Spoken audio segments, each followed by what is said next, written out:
Today's topic is magnetic field and earth magnetism. देखिए ये जो सिलेबस है ये लॉकडाउन के पहले का छपा हुआ है, बट जो रिड्यूस सिलेबस है उसमें बहुत सी चीज़ें काट दी गई हैं।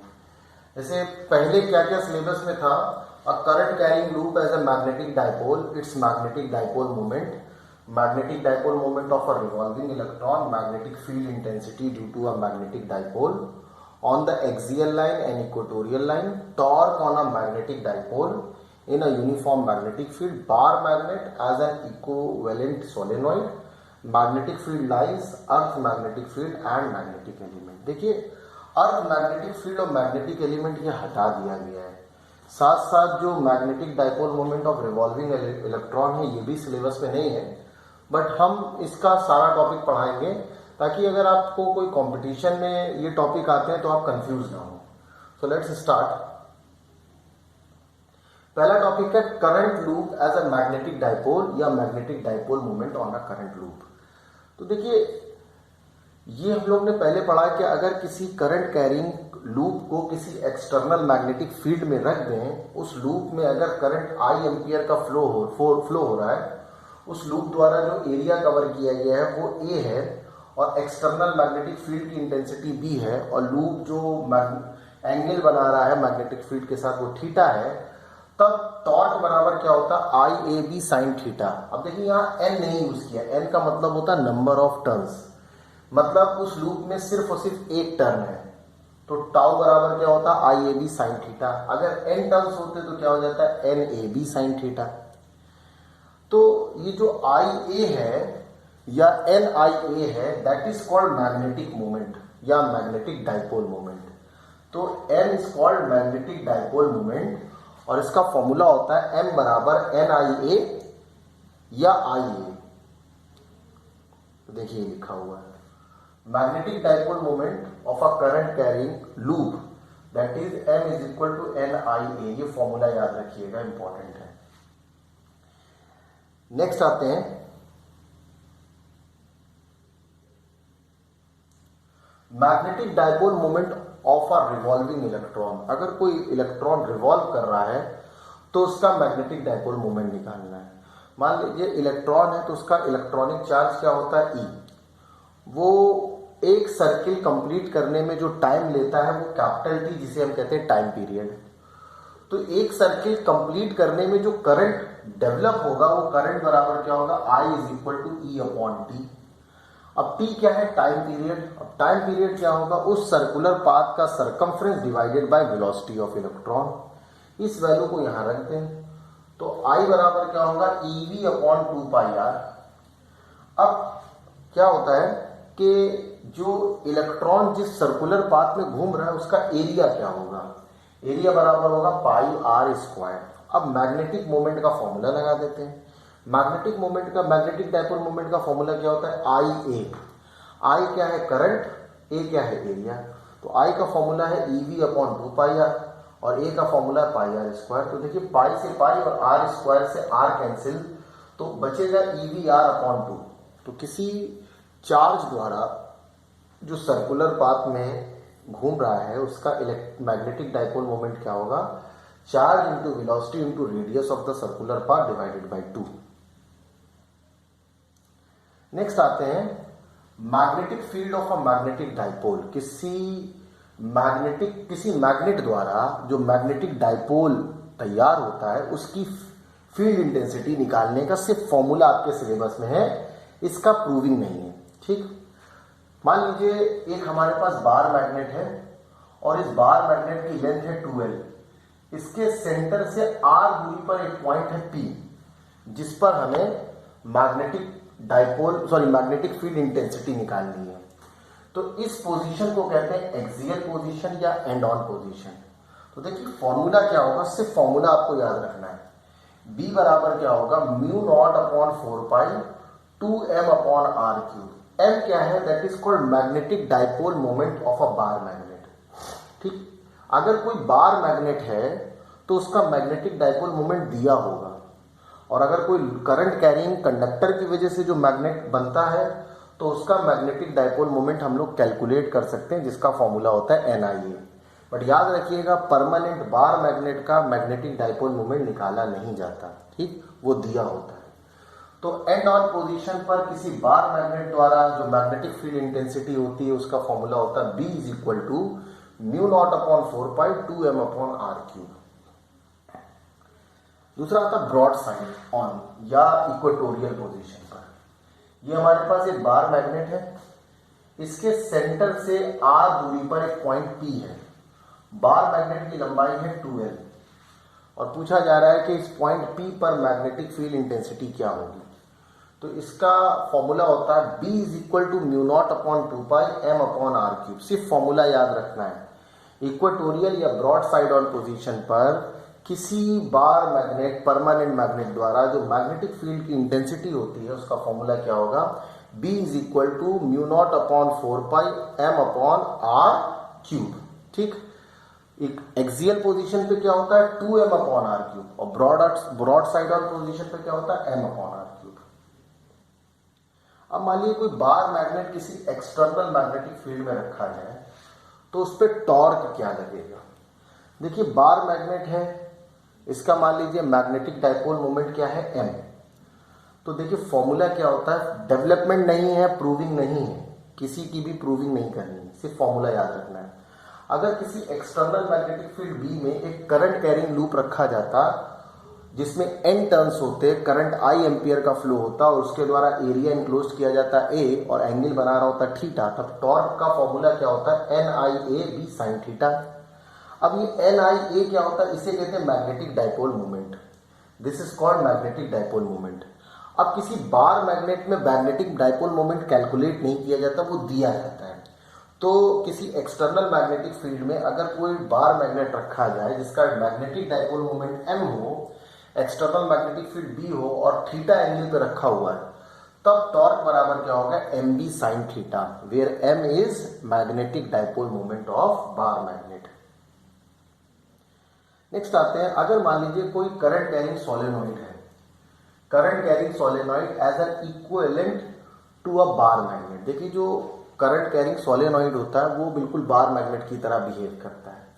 अब उसमें दो चीजें याद करनी है कि अगर किसी सोलेनॉइड में करंट फ्लो हो रहा है तो उसके एंड का हमें पोलैरिटी बतानी होती है कि कौन सा एंड किस पोल का बनेगा। तो देखिए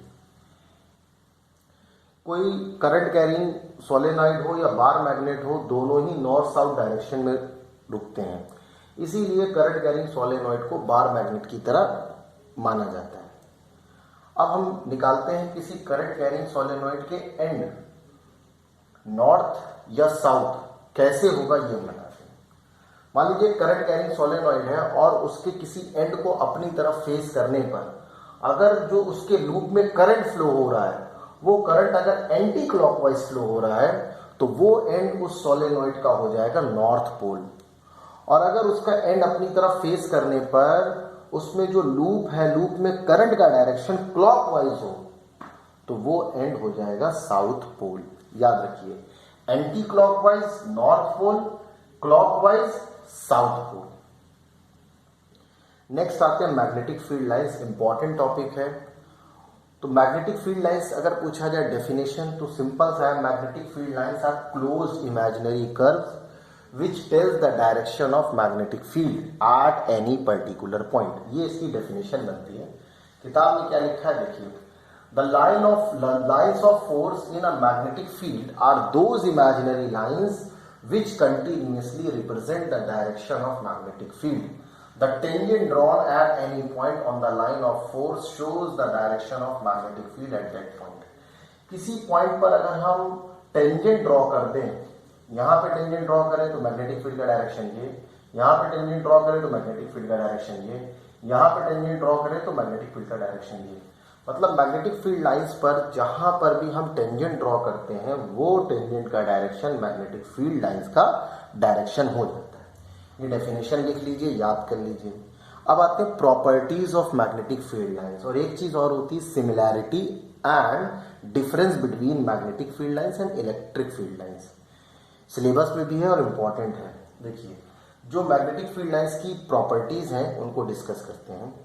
देखिए पहली प्रॉपर्टी है the magnetic field lines of force emerge from the north pole and following a curved path enter to the south pole and reach back to the north, moving inside the magnet. Thus these are closed loops through the magnet. तो आपको ऐसे नहीं पढ़ना, ये याद रखिए, ऐसे पढ़िए.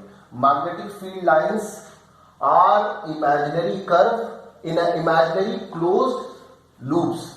ठीक, मतलब magnetic field lines imaginary closed loops होते हैं जो नॉर्थ पोल से निकलते हैं, कर्व पाथ में घूमते हुए साउथ पोल से अंदर चले जाते हैं और फिर से नॉर्थ पोल से अटैच हो जाते हैं.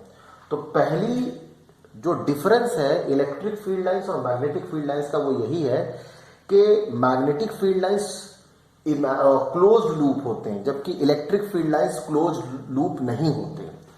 या इसको हम ऐसे भी कह सकते हैं, मैग्नेटिक फील्ड लाइंस का स्टार्टिंग या एंड पॉइंट नहीं होता जबकि इलेक्ट्रिक फील्ड लाइंस का स्टार्टिंग पॉइंट होता पॉजिटिव चार्ज और एंड पॉइंट होता नेगेटिव चार्ज. ये एक मेन डिफरेंस है मैग्नेटिक फील्ड लाइंस और इलेक्ट्रिक फील्ड लाइंस का, याद रखिएगा. दूसरा है, अब सिमिलैरिटी पूछी जाए अगर, तो सिमिलैरिटी में क्या है, two lines of forces never intersect each other. If they ever did so there would have been two tangent at the point of intersection, that is two direction of magnetic field at one point, which is impossible. जैसे electric field में पढ़ा था वैसे magnetic field में भी है कि no two field lines whether it is electric field lines और magnetic field lines intersect each other. अब पूछा जाता है why, because if they did so then at the point of intersection two tangent can be drawn which will show the two direction of magnetic field और electric field. ठीक, मतलब दो field lines चाहे वो मैग्नेटिक फील्ड लाइंस हो या electric field lines हो एक दूसरे को इंटरसेक्ट नहीं करती. अगर वो ऐसा करती तो पॉइंट ऑफ इंटरसेक्शन पे दो डायरेक्शन शो होते जो कि इम्पॉसिबल है. तो ये सिमिलैरिटी है और ऊपर वाला क्या था, डिफरेंस था. और यही प्रॉपर्टीज भी हैं. अगर आपसे सिंपल पूछा जाए write down the properties of magnetic field lines तो यही लिखेंगे. तीसरा आता है near the magnetic poles where the field is stronger the lines of force are closer. इसको हम दूसरी तरीके से कह सकते हैं, पोल के करीब जो मैग्नेटिक फील्ड लाइंस होती हैं वो डेंस हो जाती हैं जिसकी वजह से वहां पर मैग्नेटिक फील्ड स्ट्रॉन्ग होती है. ठीक, going away from the poles the field becomes weaker and the lines become rare. जैसे जैसे पोल से दूर जाते हैं मैग्नेटिक फील्ड लाइंस रेयर हो जाती हैं, दूर दूर हो जाती हैं जिसकी वजह से मैग्नेटिक फील्ड की स्ट्रेंथ डाउन हो जाती है. ठीक, चौथे पॉइंट में आते हैं.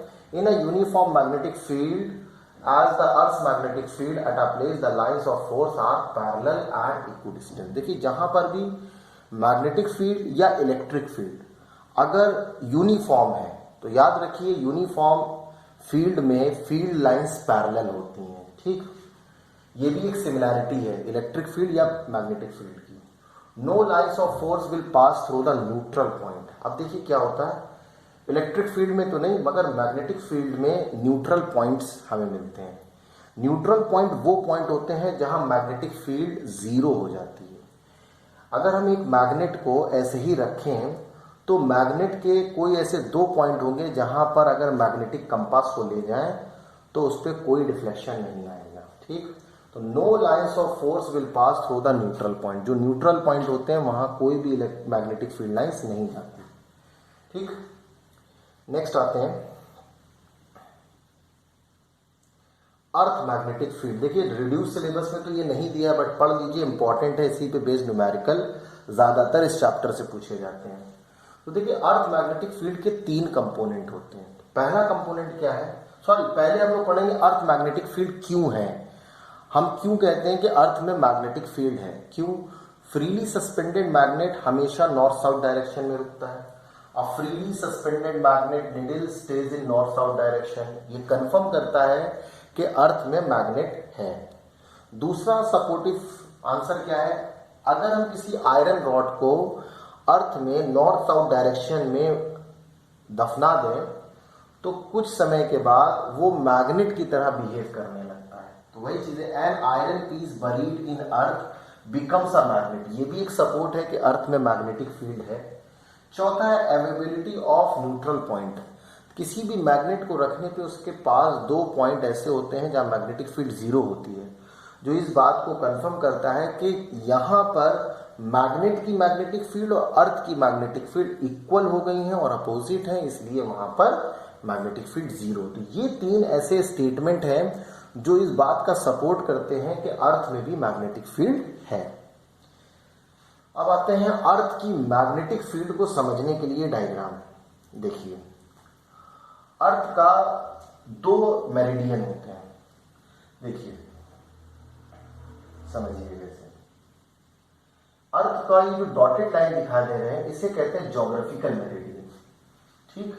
और इससे थोड़ा हट के एक और मेरिडियन होता है जिसपे किसी बार मैग्नेट को फ्रीली सस्पेंड करते हैं तो वो इस डायरेक्शन में रुकता है। मतलब कोई बार मैग्नेट जो होता है वो एग्जैक्टली नॉर्थ साउथ डायरेक्शन में नहीं रुकता, उससे थोड़ा टिल्ड होकर रुकता है। तो जिस डायरेक्शन में कोई बार मैग्नेट स्टे करता है उसे कहते हैं मैग्नेटिक मेरिडियन। तो ये मैग्नेटिक मेरिडियन है, ये ज्योग्राफिकल मेरिडियन है। तो अब ज्योग्राफिकल मेरिडियन और मैग्नेटिक मेरिडियन के बीच का जो एंगल होता है इसे कहते हैं एंगल ऑफ डिक्लिनेशन, ठीक। अब आता है कि जो मैग्नेट का साउथ पोल होता है वो अर्थ के नॉर्थ पोल की तरफ रुकता है।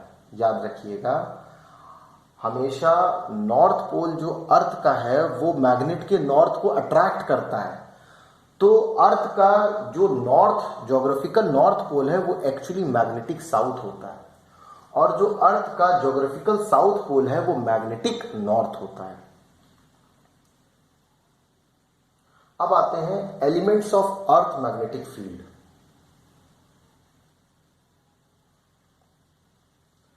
Elements of earth magnetic field, तो तीन एलिमेंट होते हैं। पहला है एंगल ऑफ डिक्लिनेशन।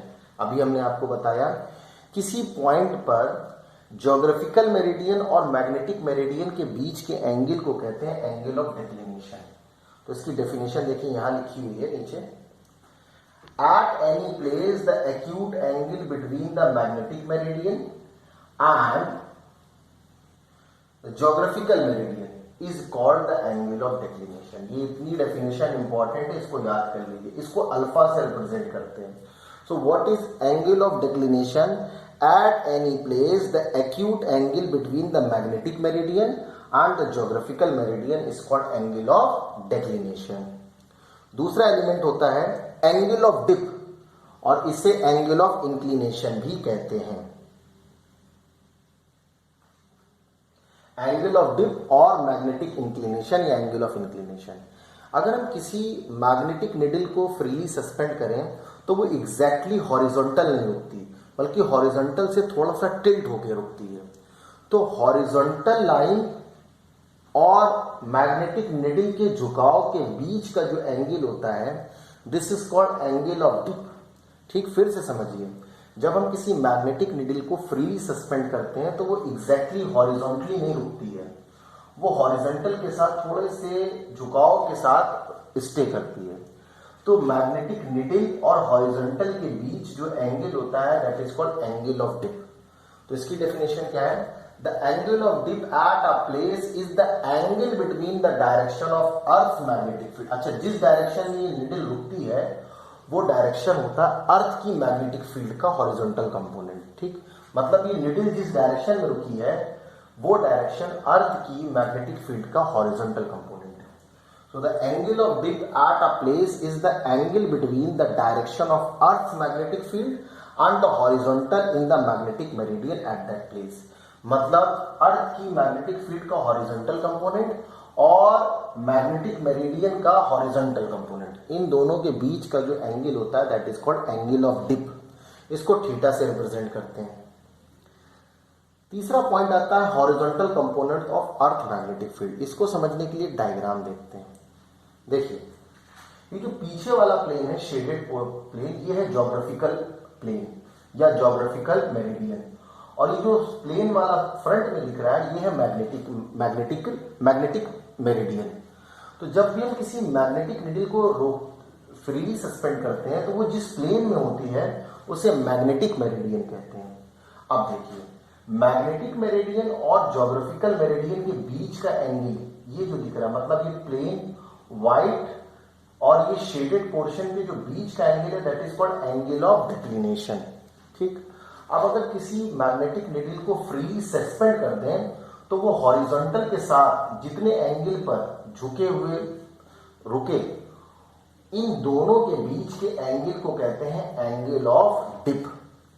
अब क्योंकि अर्थ की मैग्नेटिक फील्ड का डायरेक्शन ये है, तो जानते हैं मैग्नेटिक फील्ड एक वेक्टर क्वांटिटी, इसको दो कंपोनेंट में डिवाइड कर सकते हैं।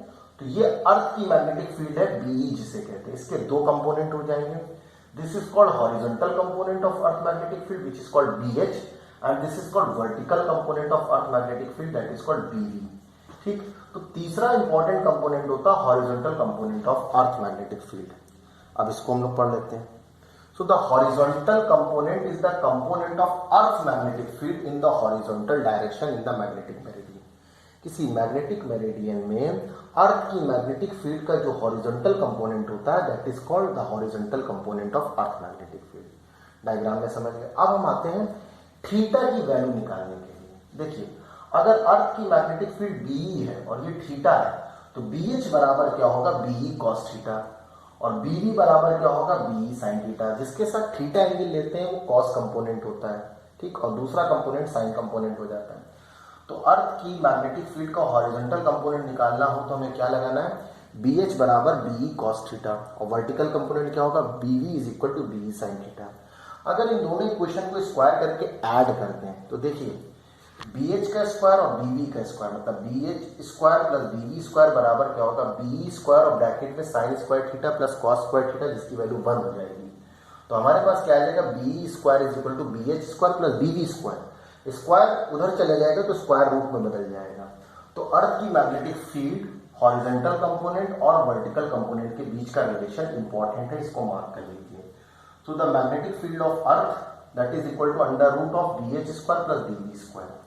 अब दूसरी चीज है, अगर हम इन दोनों का रेशियो ले लें, बीवी अपॉन बीएच कर दें, तो बीवी अपॉन बीएच बराबर क्या होगा, sine theta upon cos theta which is equal to tan theta. तो अगर आपको क्योंकि थीटा क्या था, एंगल ऑफ डिप, तो थीटा बराबर क्या हो जाएगा, tan inverse BV upon BH. तो एंगल ऑफ डिप निकालने का ये फॉर्मूला है, ठीक। अब आते हैं न्यूमेरिकल्स में इसके। तो पहला न्यूमेरिकल देखिए, आपको ज्यादातर इस चैप्टर में से जो न्यूमेरिकल है वो सिर्फ और सिर्फ अर्थ मैग्नेटिक फील्ड से है, और ये पोर्शन हटा दिया गया है, फिर भी आप न्यूमेरिकल पढ़ लीजिए। The horizontal component of earth magnetic field at a place is 1/√3, मतलब बीएच दिया है 1/√3 times the vertical component is BH is equal to 1/√3 into BV, ठीक। Determine the angle of dip. तो देखिए angle of dip tan theta बराबर क्या होता है, बीवी अपॉन बीएच। तो बीवी अपॉन बीएच की जगह लिख सकते हैं 1/√3 बीवी। बीवी से बीवी कैंसिल हो जाएगा, √3 ऊपर चला जाएगा। तो टेन थीटा बराबर क्या है, √3। अब 10 की टेबल में √3 कब आता है, 10 60 पर, तो थीटा बराबर क्या हो जाएगा, 60 degree. This is angle of dip. Next question देखते हैं। A magnetic needle suspended in a vertical plane at 30 degree. एक मैग्नेटिक नीडल है जो हॉरिजॉन्टल के साथ 30 डिग्री एंगल बनाते हुए रुकती है। A magnetic needle suspended in a vertical plane at 30 degree from the magnetic meridian makes an angle 45 degree with the horizontal.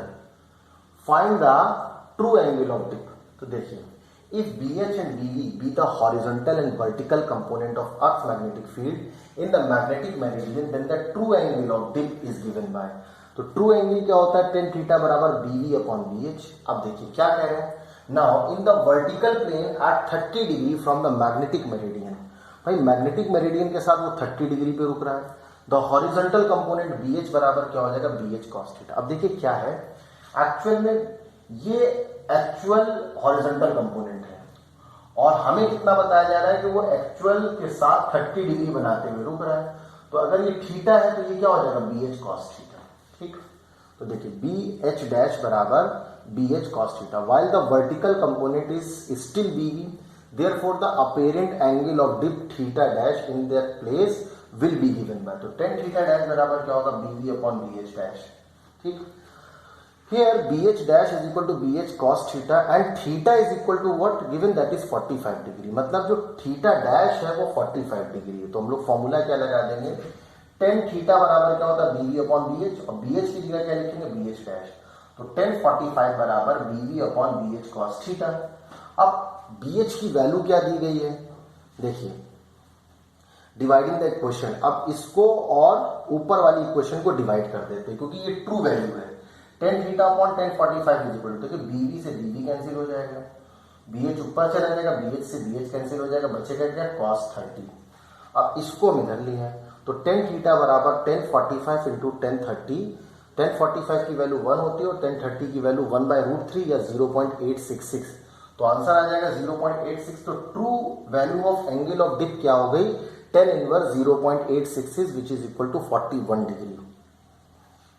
Next question है, a magnetic needle free to rotate in a vertical plane parallel to the magnetic meridian has its north tip pointing down at 22 degree।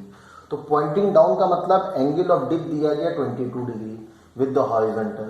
The horizontal component of earth magnetic field at that place is known as to be 0.35 Gauss, ठीक है। Determine the magnitude of earth magnetic field at that place। अब cos 22 की value दी गई है 0.927 और sin 22 की value दी है 0.372। Theta दिया, BH दिया, BE पूछा गया है। तो देखिए BH बराबर क्या होता है, BE cos थीटा, तो BE बराबर क्या हो जाएगा, BS upon cos theta. BH की वैल्यू है 0.35 डिवाइडेड बाय cos 22, सॉल्व करते हैं तो कितना है 0.38 गॉस, ये अर्थ की मैग्नेटिक फील्ड आ जाएगी। ठीक, ये पूरा चैप्टर खत्म हो गया। नेक्स्ट टर्म में हम लोग नया चैप्टर स्टार्ट करेंगे।